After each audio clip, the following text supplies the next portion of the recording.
Okay, good morning everyone. Welcome one more time to the Buddha Loka Centre. Today we have a special guest, Venerable Damita. So he's from Sri Lanka and he's been staying up at Newbury for a few days, I think, already. So he is the abbot, let's see how I go with pronunciation, of Pothgulagala Forest Monastery in Sri Lanka.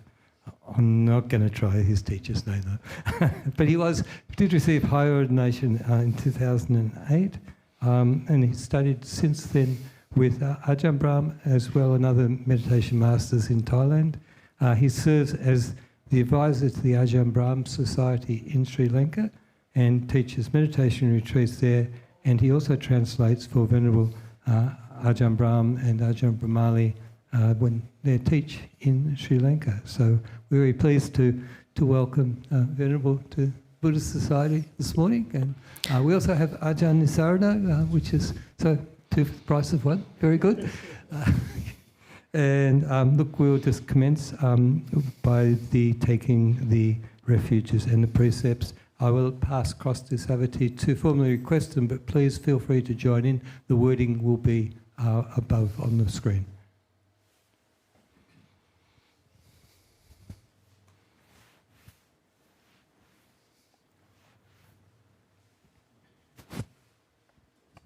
Venerable, we request 3 refuges and the 5 training rules.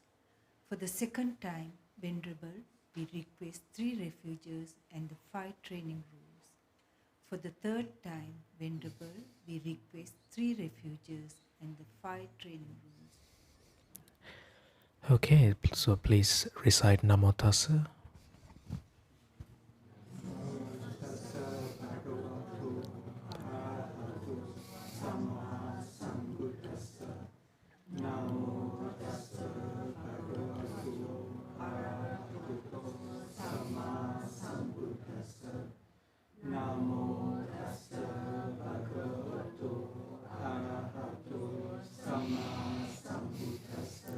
Buddhang saranang gacchami, Dhammang saranang gacchami, Sanghang saranang gacchami, Dutiyampi Buddhang saranang gacchami, Dutiyampi Dhammang saranang gacchami, Dutiyampi Sanghang saranang gacchami, Tatiyampi Buddhang saranang gacchami, Tatiyampi Dhammang saranang gacchami, Tatiyampi Sanghang saranang gacchami, Saranaagamanang sampunnang, Panatipata veramani sikha padang samadhiyami, Adinnādāna veramani sikha padang samadhiyami,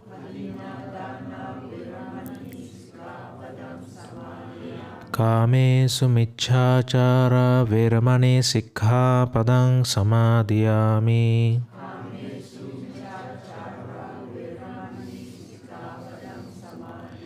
Musāvāda veramani sikha padang samadhiyami,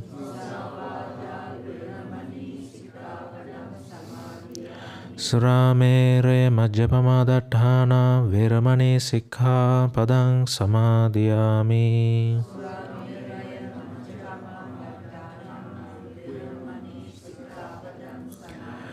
Tisaranena saddhim panchasīlaṃ dhammang sādhukaṃ surakkhitāṃ kattvā apamādena sampāde tabbang. Okay, so let's pay respects to Lord Buddha, Dhamma and Sangha. So Itipiso bhagava arahang samma sambuddho Vijja charana sampanno sugato lokavidu Anuttaro purisa dhamma sarati Santa deva manusanam buddho bhagavati Swakato bhagavata dhammo Sanditthiko akaliko ehipassiko upanaiko Panchatam veditabbo vinyohiti Supatipanno bhagavato savaka sangho Ujupatipanno bhagavato savaka sangho Nyaya patipanno bhagavato savaka sangho Samici patipanno bhagavato savaka sangho Yadidang cattari purisa yugani atta purisa puggala Esa bhagavato savaka sangho Ahuneyo pahuneyo dakhineyo anjali karaniyo Anuttaram punyaketang lokasati. Sadhu, sadhu, sadhu. And we chant the Karaniya Metta Sutta now. Karaniya matta kusalena yantang santam padang abhisamencca Sangko juca sucuca suvaco cassa mudu anatimani Santussako ca subharo ca appakicco ca sallau kavunti Santindriyo ca nipako ca appagabbo kulesu ananukindo Naca khuddhang samacare kinciyena vinyo pare upavadeyung Sukhino akhemino hantu sambe santa bhavantu sukhitatta Eke cipana buddhati tasava thavarava anavasesa Digava ye mahantava manjima rasaka nukatula Diddhava ye vadditta ye chadure santi avidure Bhutava sambhave siva sambe satta bhavantu sukhitatta Paro parannikumbeta nati manyeta katta cinang kanci Vyarosana patiga sanya nanya manya sadukha micheya Matayata niyam buddhang ayusai kaputta manurangke Evam bisambhabutesu manasambhavaye aparimanang Mentanca sambhalogasming manasambhavaye aparimanang Uddhang adhojatiriyanca asambadhang averang asapantang Titang charani sinno va sayano va yavatassa vigatamindo Etang sating aditteya brahma meta viharang idamaho Dittinca anupagamma sila vadasanena sampanno Kamesu vinaya kedang naijatu gabbaseya punaretiti Sadhu, sadhu, sadhu.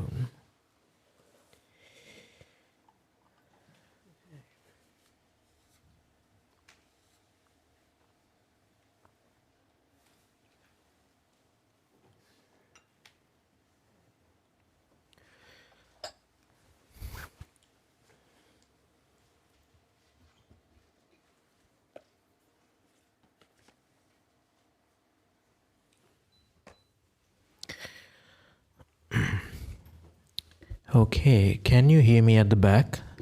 Can, right? Okay, good. So, thank you for that nice introduction.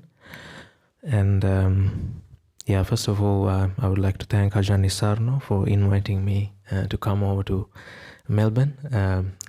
I'm here to do some teaching, so I arrived in Perth last October 16th, and then I did some teachings there, stayed at Serpentine with Ajahn Brahms, and then I came over to Newbury to spend some time with Ajahn Nisarno as well, and catch up with some old friends and all. So it's nice to be here today. We hear a lot about the BSV and the activities and the community here, and although we are in Sri Lanka, we hear these things, so it's well known actually. So it's a privilege, it's an honor to give a Dhamma talk here. So thank you again, Ajahn, for inviting me and the community here also. So I'll start my talk now. So Namo tassa bhagavato arahato samma sambuddhassa. Namo tassa bhagavato arahato samma sambuddhassa. Namo tassa bhagavato arahato samma sambuddhassa. There are two conditions for the arising of right view. What two? The voice of another and rational application of mind, yoniso manasikara. These are the two conditions for the arising of the right view. So this is the quote I decided to keep as the topic of today's Dhamma talk. I'm going to talk about the right view and possibly how to practice it, how to apply in our practice in day-to-day situations. So we know that the right view precedes everything. As Buddhists, we're supposed to practice the Noble Eightfold Path. And the very first factor of the Eightfold Path is the right view, the Sammaditthi.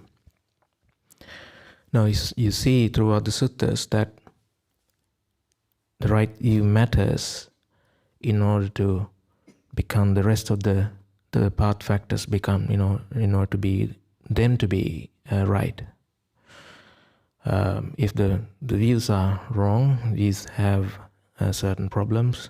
It'll reflect throughout the Noble Eightfold Path.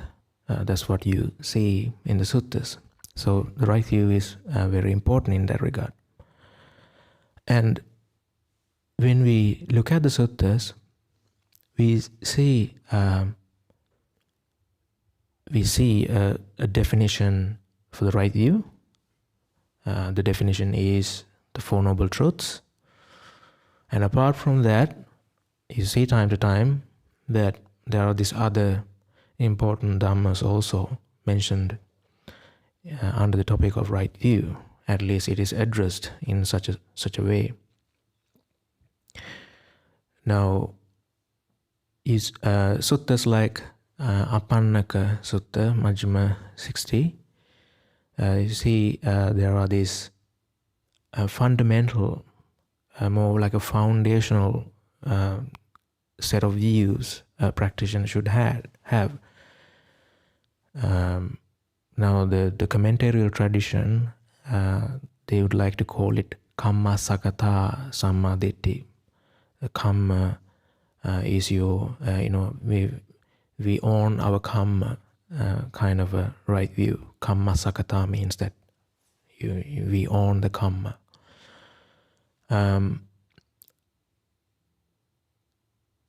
So under that, there are like important points Lord Buddha talks about there.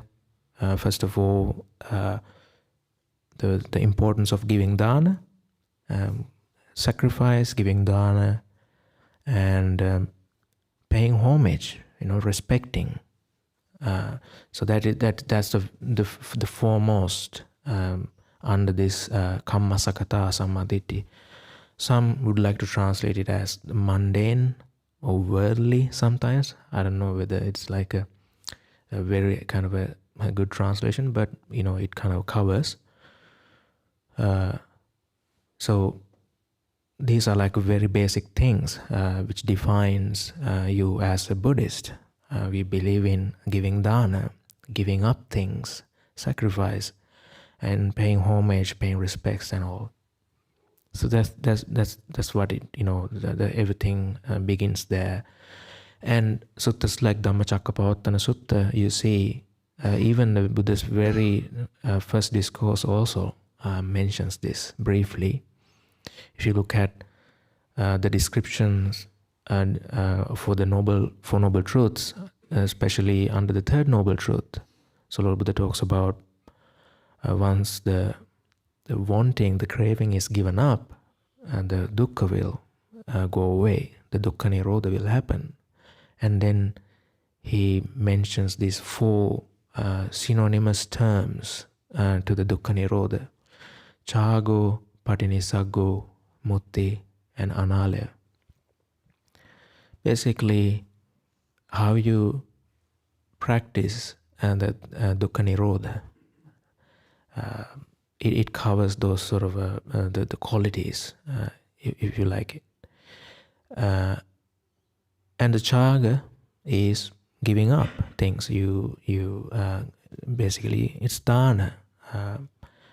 Chaga anusati, actually you think about your the times you gave dana, your sacrifices, the things you gave up and shared with others and all. So chaga is very important. Actually, it's at the heart of the dukkha nirodha, the ending of suffering. So we start with chaga.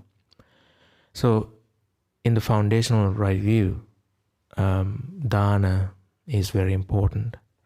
And the second one is that the kamma and the vipaka, whatever we do, there will be like effects, there will be fruits ripen according to the causes and conditions. I carefully chose these words like the kamma will have an effect or the fruits according to the causes and conditions, because the vipaka is a special term. It's not just whatever you do, like one to one, it will come back to you as it is. It is not what Lord Buddha says, but it comes as a vipaka. Vipaka means it's always a ripening. According to your practice, your life, your sort of like your sort of inclination, the kamma will ripen accordingly. If we've been keeping sila, if we've been practicing well, the things will ripen according to that context. If we are not keeping sila, if we are not practicing, the things will ripen according to that way. You see in these things in the suttas. So ripening, it's always a ripening. So that's why we practice. The more we practice, all these akusala kamma, the bad deeds, might sort of ripen. It'll wear out. It'll wear away. Lord Buddha says that it will wear away in this very life sometimes. Like if we practice metta ceto vimutti, for an instance, Lord Buddha says that. So kamma and vipaka, believing in that is a very important point in the right, under the right view. And there is this life and the next life, the rebirth and this life as well. These things are there because there were now if you look at these points Lord Buddha talks about, these are counter arguments for these certain teachings being had been taught back in the days. There was these other teachers apart from Lord Buddha did their teachings, and Lord Buddha considered them as wrong view. So you see these points under this Kammasakata Samadhiti, mostly Lord Buddha is reacting or correcting these wrong views back in the days. So there is this next life. We believe in rebirth. That's in short. And the next one is that your parents are important. Our parents are important. The sense of gratitude, the sense of giving back. What they have given us. So paying back that debt is also like important thing, Lord Buddha says.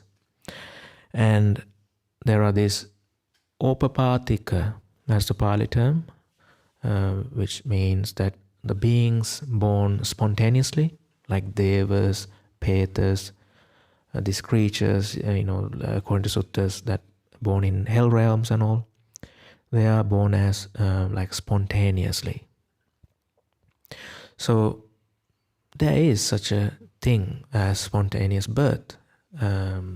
It is also Lord Buddha considered as a part of the right view because it explains a lot. Otherwise, it's just all this physicality and the materialistic sort of view towards the world. But it goes more than that. There are these other things we don't see sometimes, but not seeing them doesn't mean that they are not there. So Lord Buddha says that there are such things. And then finally Lord Buddha talks about there are these people, samanas actually, who practice and who knows things about the world, about the existence, the truth, the wisdom, the things we don't know. So it is worth to approach them and learn a thing or two from them. Lord Buddha says that is also very important. That's why we are here, even listening to Dhamma talk, and that's why we listen to Dhamma talks at all, because we know actually there's something we could always learn, so we listen to Dhamma. So these things you see Lord Buddha mentions in a few other places also as like basic sort of right view. And not only these things, and when we look at the other suttas, you see that things like anicca, dukkha, anatta, the three characteristics, also part of the right view. You see that Lord Buddha says that these are the ways, these are the perceptions you should take to take up to look at the world, things as impermanent, things as suffering, things as non-self, anicca, dukkha, and anatta. And yet again, you see causes and effect, sort of a doctrine also at the background. These things, whatever things come to be, they, it's because of certain causes and conditions, So the dependent origination is a very important key doctrine in suttas, in the Lord Buddha's dispensation. So let me read out this particular sutta, which is like I found interesting here.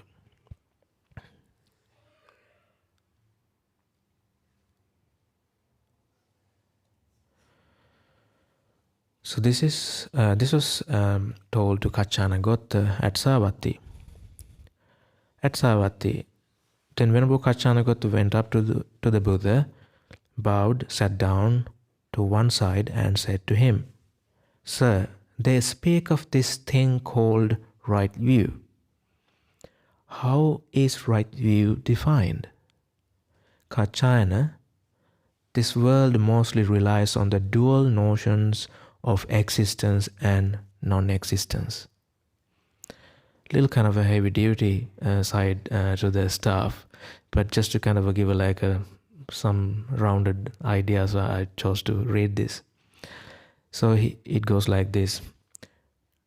So this world mostly relies on the dual notions of existence and non-existence. But for one who truly sees the origin of the world with right understanding, the concept of non-existence regarding the world does not occur. And for one who truly sees the cessation of the world with right understanding, the concept of existence regarding the world does not occur.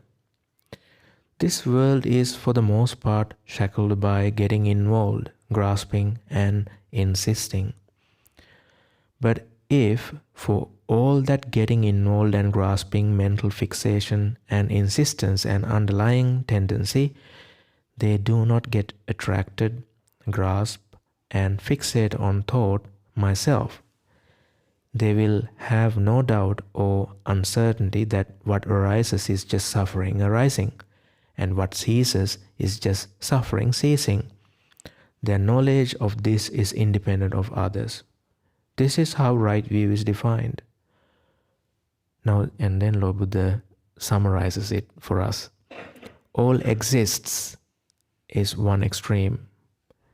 All does not exist, this is the second extreme. Avoiding these two extremes, the realized one teaches by the middle way, which is the paticcasamuppada. The ignorance is a requirement for the cetana, the sankhara. The sankhara is a requirement for the vijnana, and the list goes on.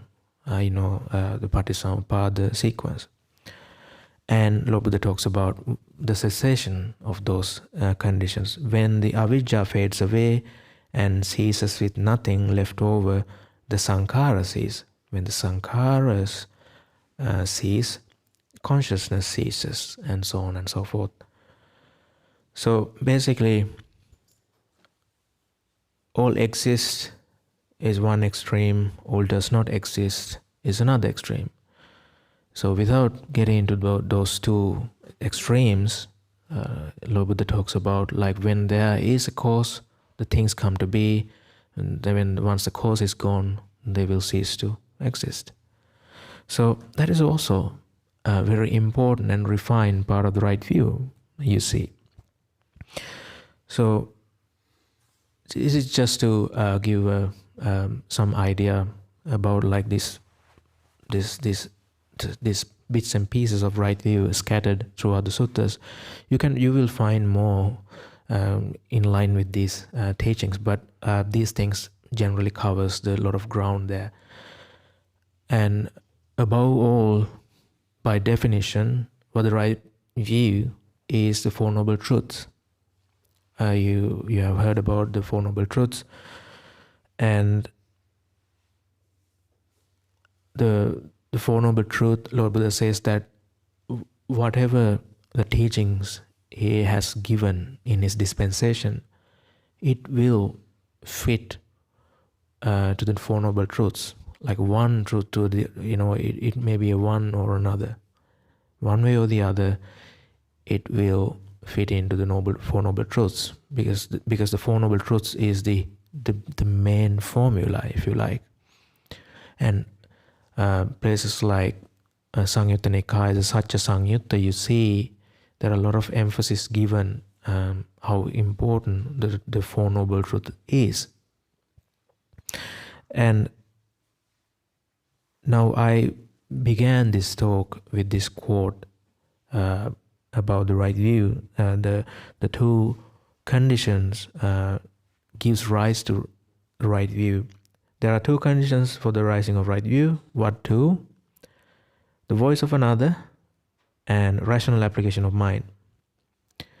Now, I would like to direct my talk towards how to practice right view now. Most of us actually have heard about these points of right view, these Dhamma, most of us know. And we would like to develop these things. We would like to practice it in the day-to-day life. Now, Parato Gosa, a word of another, is very important. That's Lord Buddha says that's how we start all this practice in Buddhism. And not just that, we need to have that wise attention, the yoniso manasikara. Now, without attending what I say or what any speaker says, the things wouldn't sort of add up. You sort of make these connections in your mind. What you know already, you try to sort of fit into these new pieces of information. So the yoniso manasikara is important. Lord Buddha also says that, okay, I'm going to give you a teaching, pay attention wisely, Lord Buddha says. Sunata manasikarotha, he says. And what is wise attention? Now the Parato Gosa is rather clear. Okay, but maybe I'll start with the Parato Gosa first.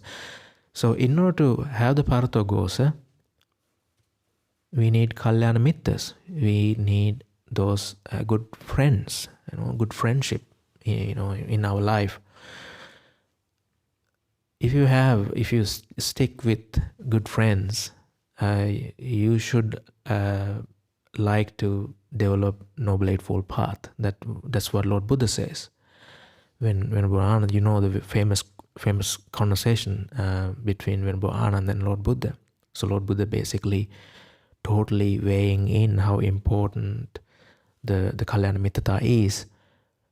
And the reason is that if you stick with them, you will find yourself practicing the Noble Eightfold Path. That's what Lord Buddha says there. It is valid in a more sort of other context as well, right? Like if you are reading for a degree, or if you are planning to study somewhere, you do a little bit of research, you find a certain uni and a certain department have certain lecturers and certain speciality to those departments. So there are so many universities actually would give offer an engineering degree or anything, but certain universities might give you there may have this specialty on robotics or AI or something like fancy these days. So if you want to practice, if you want to be a part of that team, or that sort of if you want to specialize it, what you do, you go and study under them. In the same fashion, if you want to understand the dukkha and all, the problem of human existence, what's going on, what's happening in our mind, why is it so difficult sometimes? Kalyana Mittas are the people to be with. So with the Kalyana Mittas, of course, you hear Dhamma, you can discuss Dhamma with Kalyana Mittas. And not only that, now we can ask questions, we can have Q&As and discussions with Kalyana Mittas.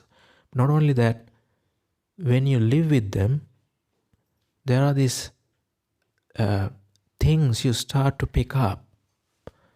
It looks like unconsciously. It is like habits you pick up. Now I know actually, when I ordained under Bhante Katukurunde Nyanananda back in 2007, I do have enormous respect to him, and I admired him a lot, so that's why I ordained under him. So I see sometimes I pick up his mannerisms sometimes, because I think it is very sort of normal. Sometimes you see like people who you like, you start to pick up how they talk and how they sort of little sort of gestures and all. So not only that, how these senior monks, how these teachers like him, teachers like Ajahn Brahm, and all these teachers, good teachers, how are they dealing with things, when difficult stuff happens in their life? how are they dealing with it, how they manage with certain emotions, how they handle these difficult situations, how they run monasteries, how they go about and deal with the lay community, and all these things. There are all these bits and pieces, a lot actually to be learned with this, under these Kalyana Mittas. Now these things, they are not like speaking out and explaining you all the time, but you pick up.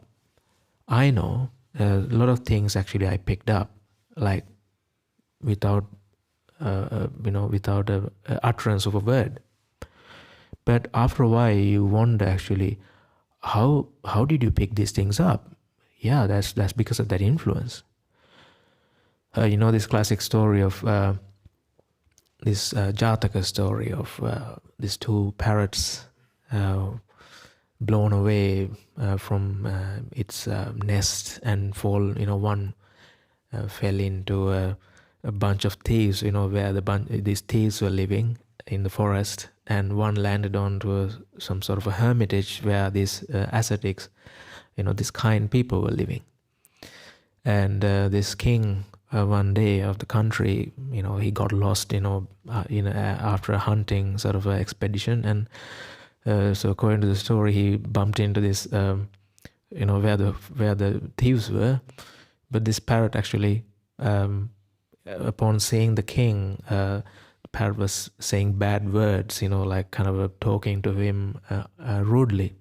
And he knew actually, there's something is dodgy about this place. And so he went away, and according to the story, and then he kind of went into, eventually he walked into this hermitage. And there was this another parrot, the cousin, the brother of it, brother or sister, I don't know. So that parrot was like very, saying kind words and, like very welcoming.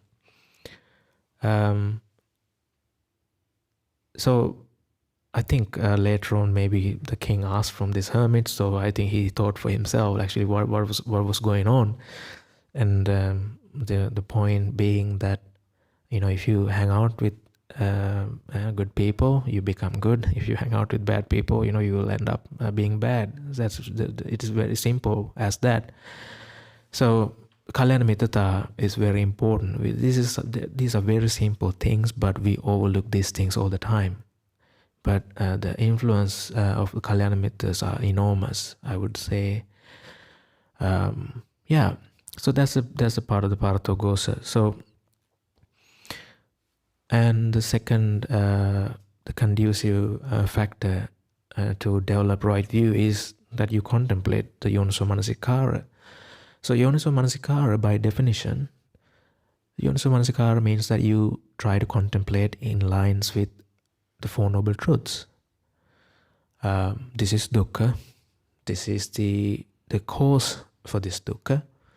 And this is, once you eradicate, once you give up that wanting, the dukkha will cease. And you realize that peace, and you practice that. So you have a certain idea about the Four Noble Truths. Now, this is not about the final understanding of the dukkha, like the final sort of a blow to the tanha and the avijja, but there are these tiny steps we're supposed to take in our practice. So suttas like Sabbasa Sutta would say that Yoniso Manasikara is about tackling your own problems like these dukkha and these sufferings. Now, what is the sign that you are doing Yoniso Manasikara?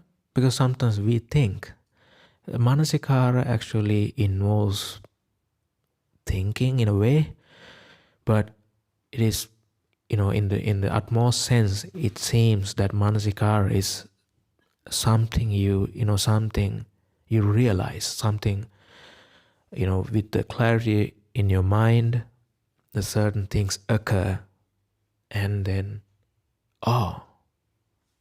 this is the one, something like that, Now, teachers like Ajahn Brahm would say that if you are familiar with his steps in his meditation practice, now he starts with the present moment awareness, and then he talks about the silent present moment awareness. I mean, these days he doesn't sort of do it like in such a regimented fashion, but the principle is there, at the background.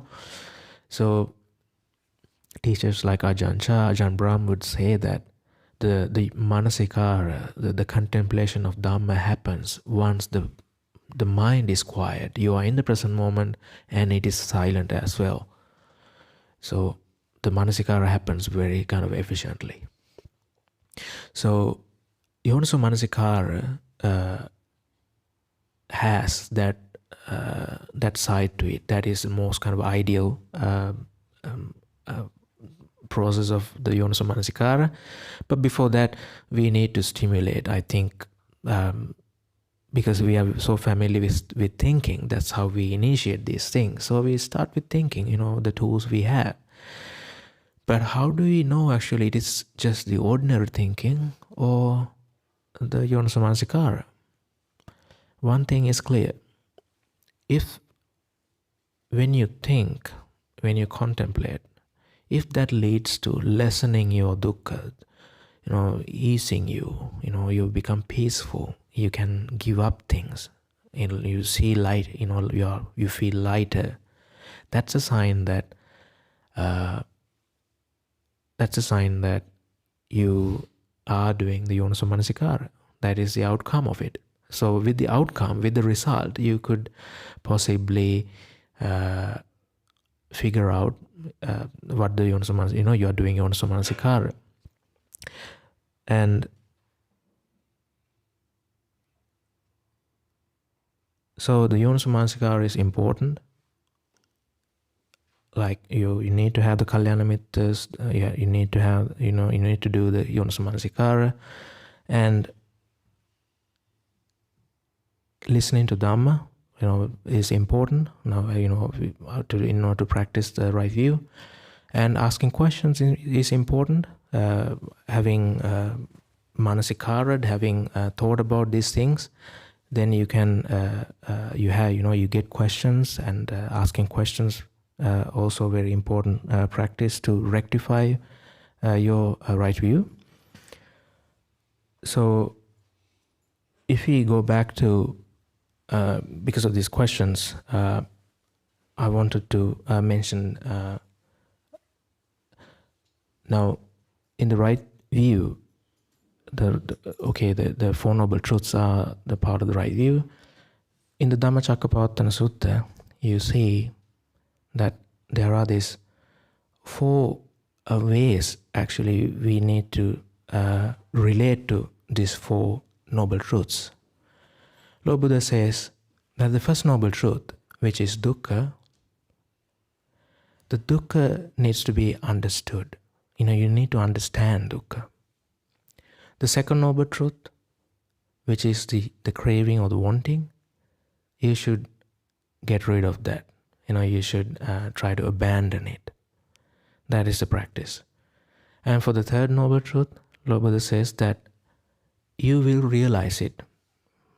Because of that practice you have been doing, you'll realize that lightness, that peace, because you have given up the wanting, and then the dukkha nirodha, the cessation of dukkha happens. You realize. And the fourth one, which is the Noble Eightfold Path, is to be developed. So these four strategies, if you like, are very important, because when we encounter dukkha, when we experience dukkha, what we do usually is that we try to get rid of dukkha. But Lord Buddha says it's not the dukkha actually you should try to get rid of, but the wanting behind it. The dukkha, instead of giving, try to get rid of, we should try to understand what the suffering is, what the suffering is. So let's say we feel fear, anxiety about something in the future. Now, if we try to shake that off, that feeling of anxiety or fear, it might not go away. Usually what happens is that it will grow more, actually, grow bigger. It may be an anxiety, it may be fear, it may be anger even. Actually it is there, but if you try to get rid of it, it'll grow more. Like this classic simile you find in the Iti-Uttaka, in the Pali suttas, or Ajahn Brahm also explains it, elaborates it nicely, which is this anger-eating demon. So there's this demon occurs in your heart, this sort of emotion. If you say, go away, if you say, don't be here, it will grow. It'll grow bigger and bigger and bigger. So according to the story, I'm not going to repeat it here. According to the story, what happens, that if you accept it, if you let it be, if you let things as it is, you are still mindful. It's not that you are you're not sort of doing anything about it. You put your effort. The mindfulness is there. Because of that effort, because of that mindfulness, it won't get into the akusala side of it. And you let it be. It's part of our experience. Time to time, we have to do things actually we are not familiar of. We will go to these territories we've never been before. Like me, for an instance, giving a Dhamma talk right now in front of you, it is not something I do all the time. It's the first time I'm doing such a thing. So there is a little bit of a slight kind of a tension or slight sort of a nervousness might come. But it is normal. Actually, you try to embrace it. It's also part of the human existence. Time to time, these things will come. That's what Lord Buddha talks about in the first noble truth. The dukkha is a principle.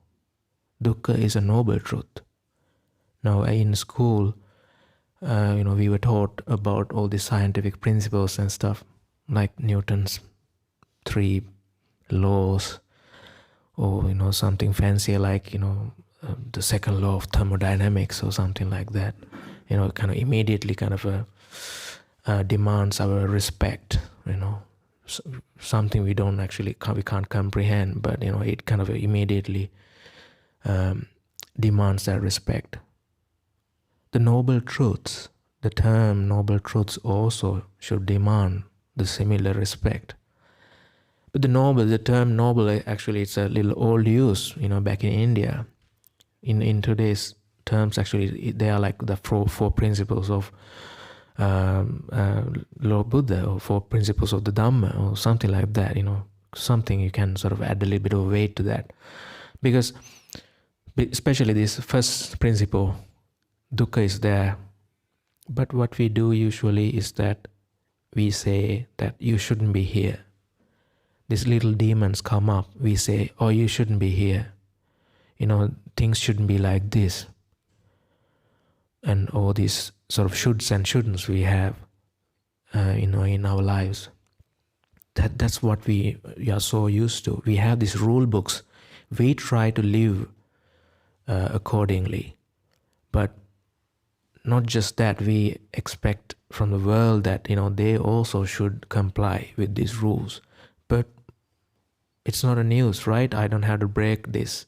It's not going to be like that. Time and time again, you will see, things go sideways. People do bad things, and, things don't happen according to what you expect it to be. So That is the first principle of Lord Buddha. That's dukkha. So when something happens, instead of complaining, how about contemplating, oh, the dukkha is here. The first principle. Lord Buddha says that someone else can't come along and say that this is not the case, it should be otherwise. It is wrong sort of a thinking or wrong sort of principle. Lord Buddha says that it is impossible for anyone to say such a thing, because it is very sort of a key sort of cornerstone, if you like, in Buddhism. There is dukkha. But what we do constantly, arguing with the First Noble Truth, we argue. We say, no, you shouldn't be here. You shouldn't be here. But like it or not, it is here. I like this anecdote, which you can see in this small book, No Ajahn Chah. These quotes, bunch of quotes they printed after Ajahn Chah's passing away. No Ajahn Chah, I highly recommend that quotes. Actually, it's not a heavy reading. It's a small sort of, quotes. So one of the quotes, actually there's a story behind it. So if I tell you the story. So back in the days of Wapapong, according to the story, that there was this foreign bhikkhu who had went through a knee surgery. And after a while, I think Ajahn Chah inquired him, or he went to Ajahn Chah and complained about it, or one way or the other. The conversation was like this. Oh, Ajahn Chah, the doctor said this. After a month or two, it has to be cured by now. It shouldn't be like this. No, that was the sentence. Now, I need to remind you that this is a translation of the conversation happened. But I would say it's a very accurate translation, very good translation, in fact. So this bhikkhu was saying that my knee, or this shouldn't be like this, which we do all the time. And then Ajahn Chah's reply was, if it shouldn't be like this, it wouldn't be like this. It is a tricky sentence. It took me a while for me to even crack, actually, even to understand the thing. So at least it's good to remember this phrase. It's a good kamatan, a good thing to contemplate and try to understand. So if I repeat it, if it shouldn't be like this, it wouldn't be like this. Which means that your mind says it shouldn't be like this, but it is like this already. What are you talking about? In front of you, it is like this. And yet you are complaining about it. You are basically not in touch with the reality. So, it is an eye-opener, actually, not to argue with the reality, because the dukkha is there. It will visit us time and time again. And if you can make use of the Four Noble Truths contemplation, the dukkha is there. If you put it in another way, there's nothing wrong with the dukkha. If I put it that way, it's a little bit of a more kind of brave statement. Because when the dukkha is there, when the fear is there, when anger is there, when this irritation and all this anxiety is there, we say, oh, it shouldn't be here. It is wrong that I feel there's something wrong. I'm feeling these things. I shouldn't be feeling these emotions. But if it shouldn't be like this, it wouldn't be like this. It is there already here. So we are imposing this a rule. You try to rule over the First Noble Truth, which is a futile exercise. That's what we've been doing throughout the samsara. We try to fix these problems from the outside.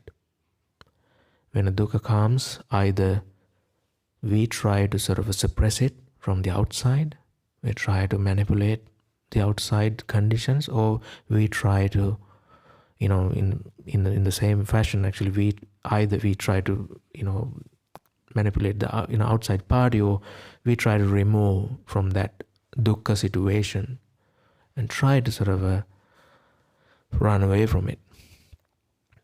But the thing is, wherever you go, one way or the other, there will be dukkha. Like Ajahn Brahm would say.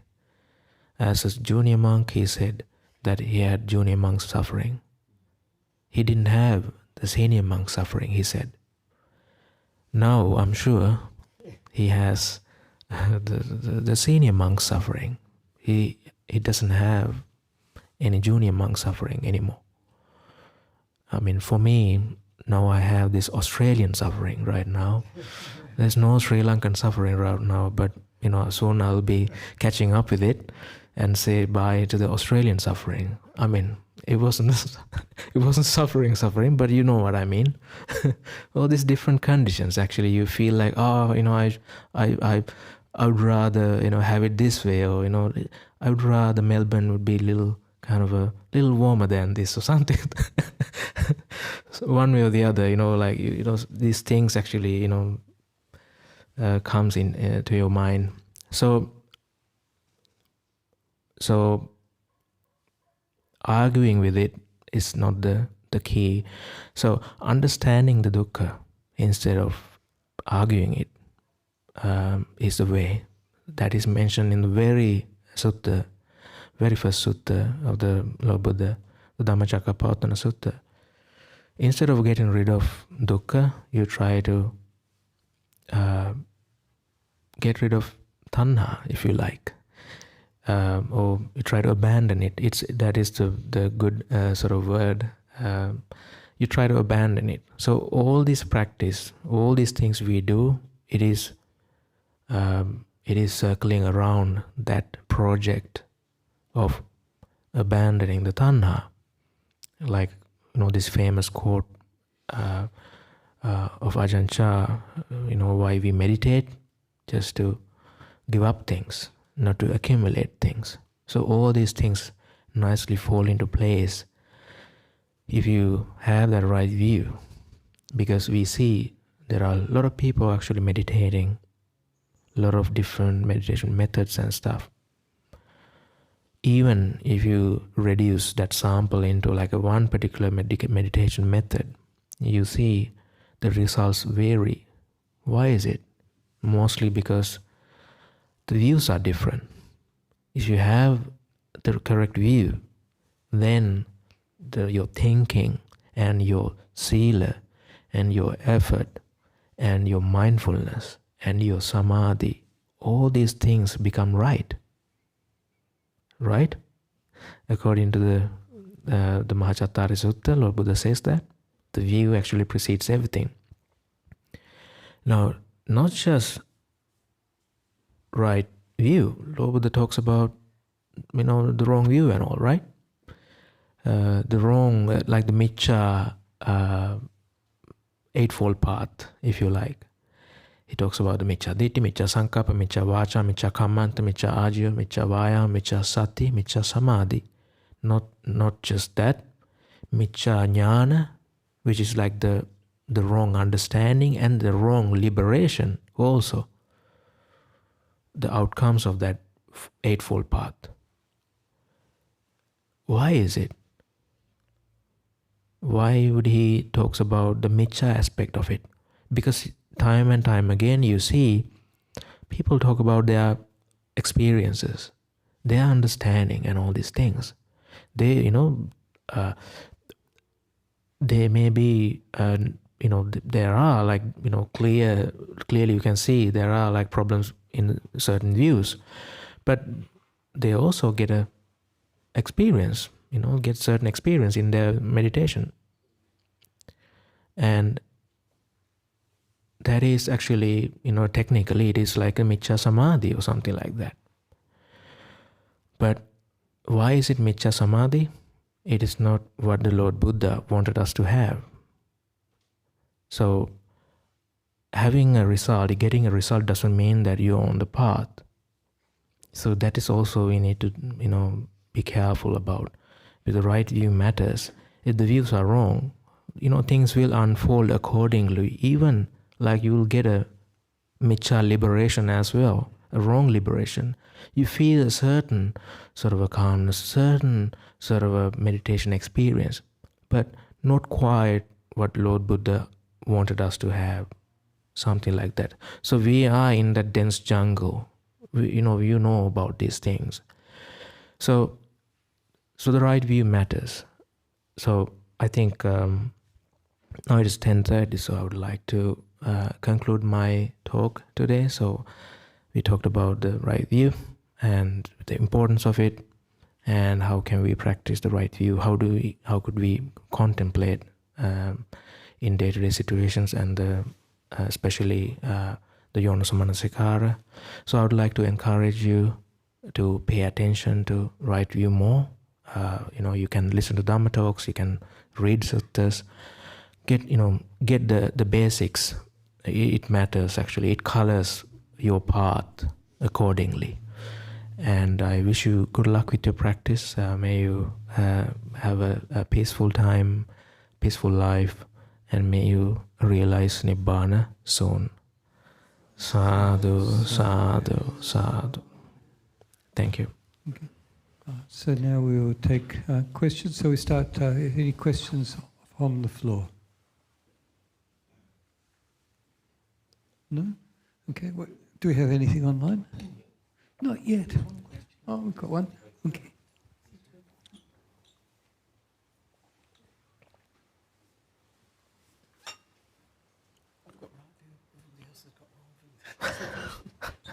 Thank you, Venerable, for your very wonderful talk. Thank you. In contemplating the right view, I know we would think about the Four Noble Truths. So, but how do we proceed from that? Is it that we go to the right, the Eightfold Path? Like, how do you go from like step by step? I mean, there's so many things to consider.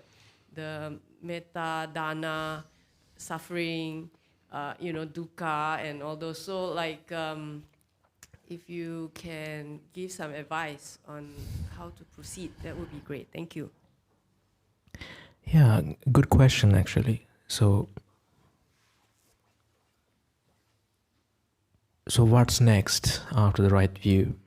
So if we follow the sequence of the Noble Eightfold Path, you see that now the view is about the worldview. How do you perceive the world? How do you understand? How should you understand?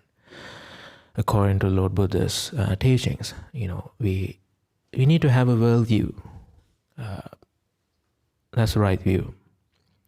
And then the second factor is the right intentions or right aspirations or right motivations. That's how they sort of translate it usually.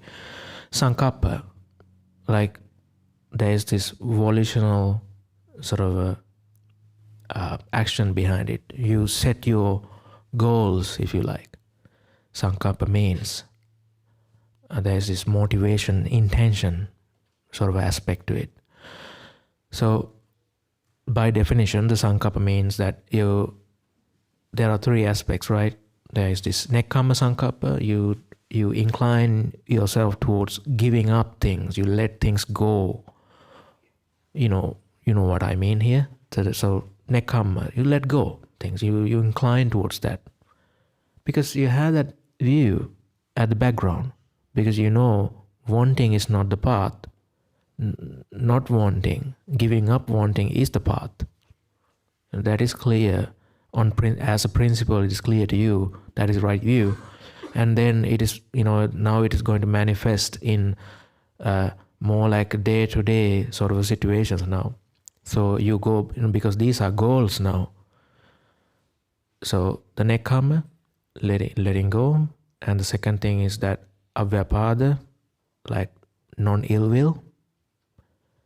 Not just anger always, being kind of irritated, and you try to sort of, having a clash with something. You try to oppose something all the time. Try to, that kind of an energy. That is vyapada. So avyapada, that the non-opposing, non-ill will, is also part of the, that also should be one of your goals. And the third one is the avihingsa sankappa. Avihingsa is that, non-harming, right? Not just, you are not sort of hitting your pet or something, like some kind of an animal or something. Not just that. Try, what we do sometimes, we try to change things and, to get things according to, our way of doing, and, try to, push things and change things and manipulate, and all these things we do. We try to control things a lot. And we do hingsa, we try to sort of be, in our words also, it can be, we might hurt people. So instead of that, we try to, not like non-harming, try to sort of accept things as they are. At least not kind of resisting, and that kind of an energy. You see, that is also it should be our part of our goal. So, right view at the background, you start to think in terms of, think and motivate yourself in these 3 lines. So, that shapes up your whole practice coming to be. Now, all this giving dana and all the other good things, the metta and all these things, wouldn't they fit into these 3? They would, wouldn't they? So, and all these things will come together. And then what happens? Then the sila. Now the sila is more natural, isn't it? The bodily karma, the speech karma, all the things you do, by the speech, by the body. These things are colored by, at least we try to color them by, we try to condition by them by the right view and the right intentions. So the sila become more natural. It has a meaning. It's not just, sila is not for the sake of sila, but it has that sort of, it adds up to the whole sort of a path, the whole this liberation, the project of understanding the dukkha. So, and then these things gives rise to mindfulness and the effort. You having keep your sila, you are doing your formal practice as well. You meditate also. That's what Lord Buddha says. For newly ordained monk, Lord Buddha says that the next thing is that you are in a sila. Now you need to meditate. That's what Lord Buddha says. So the right effort and the right mindfulness also come in line now. Of course, these things actually give a little feedback. It helps out to all these things. The mindfulness, of course, helps to keep sila, and practicing like that also helps the mindfulness. It's sort of, they have these recursive relationships, and these things leads to purity of your mind and the clarity of it. You have a lot of mindfulness. You enter into samadhi because of your right view, and you've been contemplating about the dukkha and all these sort of topics, something more organic, more visceral to you, your own problems, not like in a theoretical sense, like as a philosopher or something, but you try to solve your problems one by one. You had been contemplating like this. In the process, you purified your mind. Now you're in a samadhi. you're coming out of samadhi, then those contemplations will happen in full on. Samadhi pacchaya yata bhuta jnana dasan, the vipassana starts.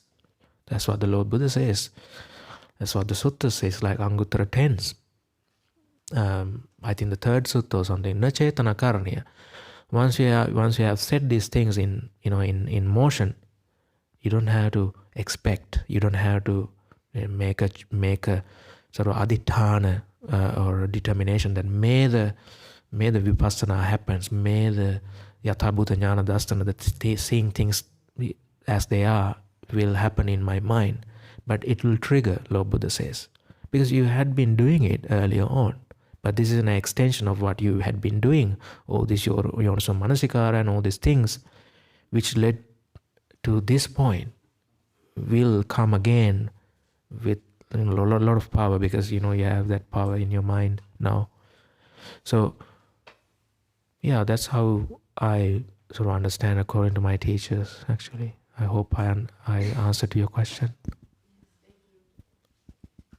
Thank you, Ajahn. We have a couple of questions online. One is on the mundane right view, and asking for some clarification about there is what is given, offered, and sacrifice. So perhaps if you could clarify a little bit more about like sacrifice and offered. Right. And of course, this is MN 117, the mundane right view. Okay, right. Right, so yes, the first part of it is you believe in dana, giving, and sacrificing, and paying homage. That those are the 3 points you find there. I think the dana is much more clear by now. But if I go through it again, with the dana, you mean that you give up things. When you give things to other people, when you share things with others, actually you immediately feel that. Actually, you feel good about it. It gives rise to that happiness. That is part of the Chaganusati. Lord Buddha, he recommended that we practice Chaganusati. There are these, certain people, certain characters. Actually, we are prone to certain contemplations. Now, for some, it's very natural that after giving a dana, they feel, good about it immediately, and they can later on think about it, and that sense of happiness will come again. That is Chaganusati. So I think the dana is much more clear, and as I said, it's not just dana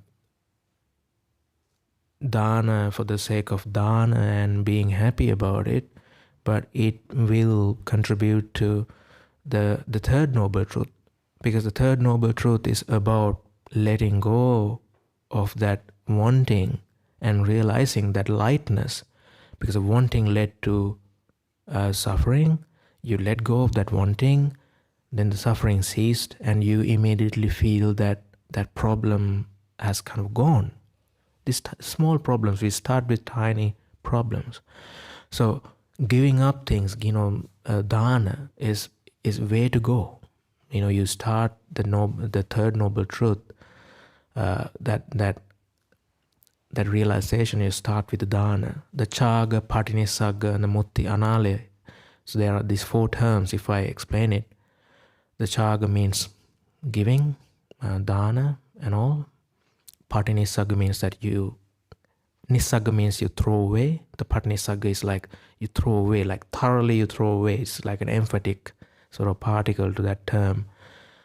You give up, you throw away. So you start with dana and you give up more now. Not just material things, mental things as well.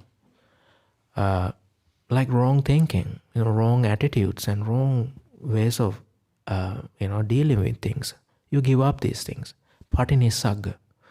And then the mutti, the third term, which is like, you you leave things behind. You've been carrying these things, and you leave things behind and become lighter. Mutti, it is synonymous with vimutti. And analiya is that, like the absence of tanha. I don't want to sort of explain it more right now, but it's basically absence of tanha. So you see dukkha, in the Third Noble Truth, Lord Buddha has sort of set the direction. Even before the path, he sets the direction. Look, this is the way you should sort of head towards, starting with dana. And sacrifice also, in our understanding, is in line with that. But giving up things, it doesn't have to be material things. Sometimes your time and your energy and all other things also are part of sacrificing. And homage, paying respects, surrendering yourself to another, great beings, people who are practicing. That is also a sense of, we understand, you give up your sense of self for a moment, and you subject to these kalyana mittas to condition you. So these things are leading to that lessening of your wanting. I guess it answers the question. Thank you. Bhante, so it's time for the announcements now. All right. But I think if people have questions, they'll be able to catch up after lunch at some stage, I think. Great. Yeah. Okay. So if I could just go through the announcements for the week. So the first one's a bit of a heads up. You'll be aware that the City Zen Group ran a community food drive a few weeks ago, and we're also going to this year have a community Christmas appeal. We will be supporting the same agency that the goods were donated to last time, which was the Avalon Centre in Melbourne. It's a registered charity, but it's non-religious aligned, and it's run completely by volunteers. So this won't be for a while yet. It'll start in the week, I've written here the 51st of December, I think it was the 15th. And it'll be items like non-perishable food, toiletries, and new or good quality second-hand clothing. But there'll be more announcements, but it's really just a heads up to let you know that that's coming up as we approach the kind of holiday season. And also just another heads up, just a reminder, and we're also always grateful for those who are able to offer dana. So, if you're thinking about offering lunch dana, either here or at Buddhaloka or at Newbury, please take the time to have a look at the website and think about how that might fit in with your schedule and your abilities. We have a few retreats coming up. So we have weekend retreat, the 5th to the 7th with Pip Ransom. Last year, I'm doing it again. Last week I mucked up and talked about her teacher, Ayukema, and I said Ayupeka. But a long time ago, Ayukema authorised Pip to teach, 1993, and she's been doing that off and on for many years. So she is a layperson, but she's having a weekend retreat the 5th to the 7th of December. Those bookings are open. Then we have a 6-day retreat coming up with Ajahn Brahmavamso between the 2nd and the 7th of January, and then a retreat on the Australia Day long weekend, 23rd to the 26th, with Ajahn Medito. And both of those, the booking's not yet open, but will be open soon. And as always, you can look up those details at bsv.net.au, the retreat. Then tomorrow night's meditation, Venerable Damita will lead meditation, so that will be good. Tuesday night we have the layperson-led meditation. This has been being taken mostly the last bit of time by Andrew. It's really, and we're looking for other people who might be prepared to volunteer to fill in and sort of lead those meditations. It's more being here just to help facilitate. It's mostly done as a silent meditation night. But if you're interested, please either catch up with one of the community members or go online to teaching@bsv.net.au to make your interests known. Next week we have Venerable Samanglo, who will be delivering the Sunday Dharma teaching. Oh, Venerable Chikwan. Oh, okay. My diary is wrong, is it? Oh, there you go. Okay. The correction from someone who knows more than me. Venerable Chikwan will be teaching next week. We hope, yes. She has been a little bit ill, unfortunately. Is Venerable Samanglo teaching Monday night? They're doing Monday night. Okay, thank you very much, Ajahn. And I hadn't asked before, do we have an issue with transport this week? Yes, that's right. If anybody can volunteer to take myself and Venerable Damita, we would like to go and visit somebody who's in hospital this afternoon after the meal. Okay. And if they can bring us back, maybe do a little bit of sightseeing on the way back, that would be good. So Venerable Damita, this is his first time in Melbourne. He's seen a bit of the country, but not so much of Melbourne yet. So that would be going to Northern Hospital in Epping. Okay. So anybody that could, that would be appreciated, because one of our long-term supporters is in that hospital, having had seems like a mini stroke. So yeah. Okay, so I'm not certain if everyone caught that but potentially if anyone has the ability to offer transport to Venerable Damita and Ajahn Nisarano to visit someone in hospital who's sick later this afternoon. Okay. Just after the... Yeah. Oh. Just after the meal, if we can go, because he said that it's okay. The visiting hours are okay between 8:30 and 8:30 in the morning and into the evening. So okay. Okay.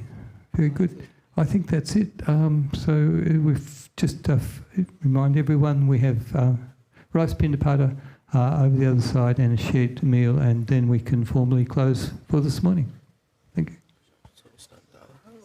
No, we don't. We can just bow, and then everybody can join in who wishes to.